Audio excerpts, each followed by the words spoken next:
రామచంద్రి కోట ఎటువంటిదనగా 3 కొండలకు నడుమున మూర్ఛమైన కోట, 4 కొండలకు నడుమున నాణ్యమైన కోట, 7 కొండలకు నడుమున ఎత్తుడైన కోట, 10 కొండలకు నడుమున పాత సంధి కోట, రోడ్డు పలుకుతున్నది రామచంద్రి కోట.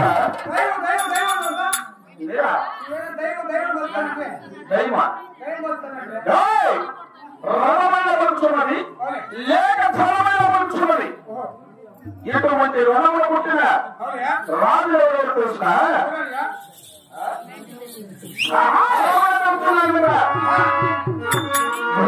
రాజు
నాకు తల్లిదండ్రులు భూమరాజు కుమారులమయ్యా. మేమిద్దరు అన్నదమ్ములు. నా పేరు సూర్సింగరాజు. నీ పేరు సూర్యరాజు? లేరా? నా పేరు సూర్యరాజు. నా పేరు సూర్సింగరాజు. నా తమ్ముడినా ధర్మసింగరాజు. సూర్యకిందోడు తడికిందోడు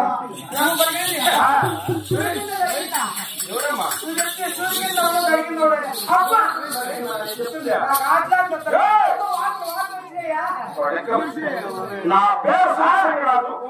నా తమ్ముడైన ధర్మసింగరాజు. ఇద్దరం ఏమన్నదమ్మలం. నా పేరు సూర్యసింగరాజు. పేరు చెప్పిన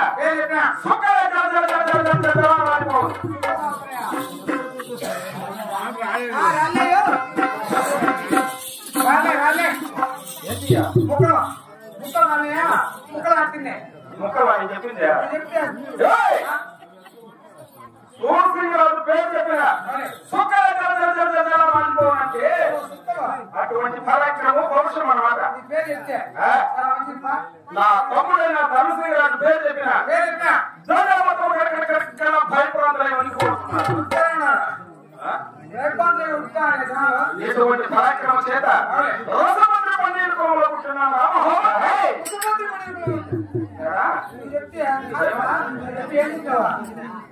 రసపత్రి చింతపత్రి చూసా పుట్టపత్రి చూసా కాళీపత్రి చూసా రసపత్రి పన్నీర్ కులం చూడలేదా? రసపత్రి పన్నీర్ కులం. రసపత్రి ఇటువంటి పరాక్రమ చేత రాజ్యం పరిపాలిస్తున్నామా మహామంత్రి? వెరీ గుడ్ అంటే గొప్ప రాజులు. అంతేకాదు ఇంకా నడుపుతున్నాను నేను. రామాయి దేవి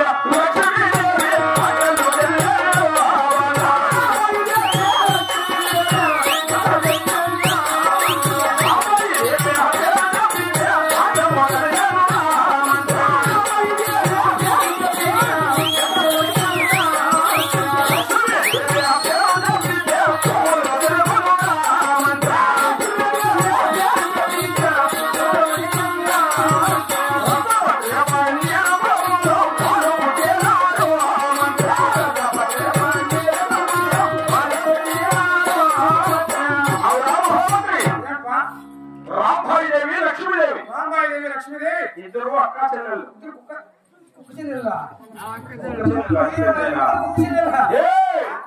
ఇద్దరు అక్క చెల్లెళ్ళు, ఒక్క తల్లి బిడ్డలు. రామాయిదేవి పేరు చెప్పిన రాజ్యం మొత్తం కలిగిపోతున్నది. లక్ష్మీదేవి పేరు చెప్పిన ఈ భూముల చక్రమై గిరగిరగిరగిరగిరామని తిరిగిపోతున్నది.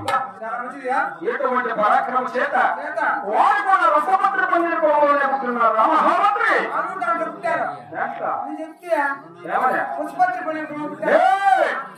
రసపత్రి పన్నీర్ కులం.